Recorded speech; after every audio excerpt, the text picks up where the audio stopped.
Alright, तो episode 4 की शुरुआत में हम लोग पार्कर रॉबिन्स को देखते हैं कि वो जॉन के साथ मिलकर किसी घर में चोरी करने की कोशिश कर रहा है और वो दोनों पकड़े जाते हैं और जॉन अपने ऊपर इसका पूरा इल्जाम लेके पार्कर को वहां से भगा देता है। ना ये चीज पूरी तरह से कॉमिक बुक एक्यूरेट है, क्योंकि वहां पर भी हुड जब एक डकैती करने पहुंचता है तो पुलिस आके उसे घेर लेती है और मजबूरी में आकर उसे एक पुलिस वाले को शूट करना पड़ता है, जो वो नहीं करना चाहता था। और जब वहां पर बाकी दूसरे पुलिस वाले आने लगते हैं तो जॉन उससे कहता है कि भाई तू एक काम कर, तू निकल जा, बाकी मैं देख लूंगा। और वो उस खून का इल्जाम अपने सिर पे लेके जेल तक चला जाता है। लेकिन हम लोग प्रेजेंट टाइम में वापस आते हैं, जहां पर रिरी विलियम्स ने हुड का वो जो एक छोटा सा पार्ट था उसके केप का, वो चोरी कर लिया था और अब उसको एनालाइज करने की कोशिश कर रही है। एंड शी फाइंड्स आउट कि ना तो ये पिमटेक है, ना ये क्री है, ना ही वकांडन है। अब मैं सवाल ये पूछना चाहता हूँ कि वकांडन तो ठीक है, इन दोनों चीजों के सैंपल कहां से मिल गए इसको पता कैसे चल गया कि पिमटेक कैसा होता है? चलो पिमटेक का तो फिर भी समझ में आता है कि हो सकता है क्योंकि वो इतनी बड़ी कंपनी है तो उन लोगों ने अपने सैंपल वगैरह प्रोवाइड करे हो जहां पर एमआईटी में इसने स्टडी किया हो। लेकिन क्री का क्या,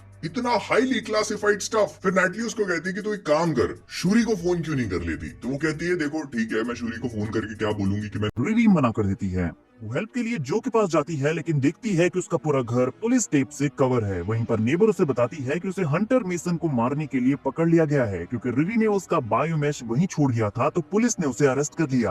अब जेल में जो मींस एज़ेकियल ये न्यूज सुन रहा है कि ओबाडिया स्टेन एक लेजेंड थे, बट उनका बेटा उनके लेगेसी को डुबा रहा है। वहीं पार्कर अपने स्कार्स को कूल करने के लिए आइस बात ले रहा है जो उससे डीमन से मिले हैं। अब रिरी जेल में एज़ेकियल से मिलने जाती है और कहती है कि मैं तुम्हें बाहर निकालूंगी, लेकिन एज़ेकियल कहता है कि मुझे तुम पर कभी भरोसा करना ही नहीं चाहिए था। देन वो डेस्पेरेटोस में जाती है और उसे पता चलता है कि पार्कर ने टीम के लिए एक न्यू टेक स्पेशलिस्ट को ढूंढ लिया है और वो है एज़ेकियल। नाउ रिरी जानती है कि पार्कर से उसकी फैमिली एंड फ्रेंड्स को खतरा है, इसीलिए वो अपनी मॉम एंड जेवियर को एक वॉच गिफ्ट करती है। ये वॉच बेसिकली उनकी प्रोटेक्शन के लिए थी, जो कि गन शॉट सुनने पर प्रोटेक्शन बबल क्रिएट करती है। अब रिरी उसको कहती है कि चल ठीक है, प्रॉब्लम ही है, सॉल्व कर लेंगे। तो वो इनको लेके जाती है अपनी फ्रेंड की बेटी जिल्मा स्टैंटन के पास। अब जिल्मा स्टैंटन कॉमिक बुक्स में काफी इंटरेस्टिंग फिगर है। क्या होता है कि इसको ब्रेन मैगट्स होते हैं, जिसका ईस्टर एग हम लोग इस एपिसोड में देखते भी हैं। तो ब्रेन मैगट्स एक्चुअली में एक मैजिकल चीज होती है और डॉक्टर वगैरह कोई भी इसको ठीक नहीं कर पाता। इनफैक्ट डॉक्टर की तो फट जाती है इसको देखकर। तो फिर ये उस डॉक्टर के पास जाती है जो एक्चुअली इस चीज का इलाज कर सकता था, हमारे डॉक्टर स्ट्रेंज। डॉक्टर साहब इसकी प्रॉब्लम का सॉल्यूशन तो दे ही देते हैं, लेकिन इसके साथ ही में इसको अपने अप्रेंटिस भी रख लेते हैं। हालांकि कहानी थोड़ी सी लंबी है। वो लोग एक दूसरे डिमेंशन में फंस जाते हैं, फिर वहां पर ये डॉक्टर साहब की मदद करती है और उस डिमेंशन की जो मैजिकल क्रीचर्स है उन पे फीड कर लेती है, जिसके साइड इफेक्ट भी होने लगते हैं। बट वो कहानी इंपॉर्टेंट है। इंपॉर्टेंट ये है कि डॉक्टर स्ट्रेंज की अप्रेंटिस बनती है और आगे जाकर के जब स्ट्रेंज एकेडमी को क्रिएट किया जाता है, मतलब जहां पर कुछ यंग पोटेंशियल मैजिशियंस या सॉर्सरर्स को ट्रेन करने का काम किया जाता है, तो ये उसी स्ट्रेंज एकेडमी का पार्ट भी होती है, जो मुझे लगता है कि इस शो के लिए काफी इंपॉर्टेंट हो जाता है। बिकॉज माँ तो इसी ओवर कॉन्फिडेंस के चक्कर में जो एक इंसान, उसकी माँ उसकी मदद कर रही थी, वो उनको भी अबैंडन करके वहां से निकल जाती है और फिर उसको पैनिक अटैक आने लगता है। तो वो नैटली को कहती है जाओ, फिर वो एक्सपेरिमेंट्स को अपनी वैन में रखकर ले जाते हैं। वही रिरी एज़ेकियल के बंकर में जाकर हर एक पॉसिबल वे से स्लोप के पीस को डिस्ट्रॉय करने का ट्राई करती है, बट कुछ भी ऐसा नहीं था जो इसे डिस्ट्रॉय कर सके। नैटली अपने ब्रदर जेवियर के सामने आती है और वो रिरी पर काफी गुस्सा होता है कि वो उसकी सिस्टर की मेमोरी का यूज ऐसे नहीं कर सकती। वहीं एज़ेकियल को अपग्रेड किया जा रहा है। वो मशीन को अपने डीएनए को अपग्रेड करने की कमांड देता है। हालांकि स्लग एज़ेकियल स्टेन की जगह एडमिन राइट्स पार्कर रॉबिन्स को देती है। बेसिकली पार्कर अब एज़ेकियल की पूरी बॉडी को कंट्रोल कर सकता है और साथ में पार्कर अपने सारे क्रू मेंबर्स को रिरी को मारने के लिए कहता है और कहता है कि उसी ने जॉन को मारा है और मुझे वो चाहिए। वहीं जेल्मा रिरी को डोरमामू की ड्राइंग दिखाती है और कहती है कि ये है वो एंटिटी जिसके साथ तुम डील करने वाली हो। उन्हें लगता है कि पार्कर की बॉडी पर जो स्कार्स हैं वो काइसीरियस के फेस पर जो स्कार्स थे उसकी तरह हैं। तो इस सब के पीछे डोरमामू का हाथ है। अब नैटली यहाँ पर रूफ टॉप पर होती है और अपनी एंड रिरी की ओल्ड वीडियोस को देख रही होती है, तभी स्लग आकर उसे कैप्चर कर लेती है। बेसिकली यहाँ पर आयरन हार्ट का जो सूट था वो उन्होंने कैप्चर कर लिया था और यहाँ रिरी को उसके सूट के बिना ब्लड सिबलिंग्स ढूंढ लेते हैं, लेकिन वो उन्हें प्रोटेक्टिव बबल के अंदर ट्रैप कर देती है। फिर क्लाउन आती है, लेकिन रिरी उसे बताती है कि रैम्पेज को पार्कर ने मारा है और मैं गलत नहीं हूँ, लेकिन वो उसे भी चकमा देकर यहाँ से भाग जाती है। अब रिरी स्ट्रीट्स में भाग रही होती है, तभी स्लग अपने ट्रक को लेकर उसका पीछा करने लगती है और जैसे ही वो उसे कुचलने वाली थी, तभी नैटली सूट लेकर आती है, रिरी को पहनाती है और रिरी अपने पंच से ट्रक को वहीं पर धराशाही कर देती है। और साथ में उसे ये भी दिखाती है। तभी एज़ेकियल वहां पर आता है, अपनी इलेक्ट्रिसिटी से उसे हिट करता है और वो उसे स्कैन करती है और देखती है कि उसकी पूरी body energetic displacement, augmented hypothalamus, biological mess implantation and electronic repulsor से बनी हुई है। हालांकि कॉमिक्स में एज़ेकियल के पास इस तरह की बॉडी नहीं, अलग से एक आर्मर होता है, लेकिन यहाँ पर वो उसके पूरे सूट को डिस्ट्रॉय कर देता है। लेकिन वो रिरी को जान से नहीं मारता, वो उसे जिंदा छोड़ देता है और कहता है कि पार्कर तुम्हें जरूर ढूंढेगा, इसीलिए तुम शिकागो छोड़कर चली जाओ। रिरी अपनी मॉम को बताती है कि उसने ये सूट उन्हें प्रोटेक्ट करने के लिए बनाया है और नेटली यहाँ पर रिरी को उसके यंग वर्जन एंड उसके स्टेप डैड गैरी के कुछ पावरफुल मोमेंट्स दिखाती है कि कैसे वो दोनों एक साथ गैराज में काम किया करते थे। वहीं एज़ेकियल पार्कर को बताता है कि उसने रिरी को मार दिया है। पार्कर को उसके ऊपर भरोसा नहीं है, बट क्लाउन कहती है कि हाँ उसने मार दिया है। फिर क्लाउन स्लग को रैम्पेज की ऑटो स्पाई रिपोर्ट लाने के लिए कहती है और वो देखती है कि रैम्पेज को सच में पार्कर ने ही मारा है। पार्कर ये सब देखकर काफी गुस्सा होता है, वो उनके ऊपर अटैक करता है और सबको फायर कर देता है। वहीं रिरी गैरी के गैराज में अपने सूट को फिक्स करने का पावर सोर्स ढूंढ रही है और कहती है कि उसे मैजिक को मैजिक से हराना होगा। यहाँ रिरी अपनी फैमिली एंड फ्रेंड्स के साथ मिलकर गैरी के चादर से अपने सूट को फिक्स करने का ट्राई कर रही है और ज़ेल्मा भी यहाँ पर सीलिंग पर कुछ मैजिकल सर्कस ड्रॉ करके सूट को पावर देना चाहती है। यहाँ एज़ेकियल अपने घर जाता है, नेबर के साथ फाइट करता है, उसके फ्लावर्स को डिस्ट्रॉय करने का ट्राई करता है, बट वो देखता है कि उसकी पावर्स काम ही नहीं कर रही हैं। तभी पार्कर पीछे से आता है और कहता है कि उसकी पूरी बॉडी अब उसके कंट्रोल में है। वो उसे एक रोबोट की तरह कंट्रोल कर रहा था और पार्कर की बॉडी पर जो स्कार्स थे अब वो उसके फेस तक पहुंच चुके थे।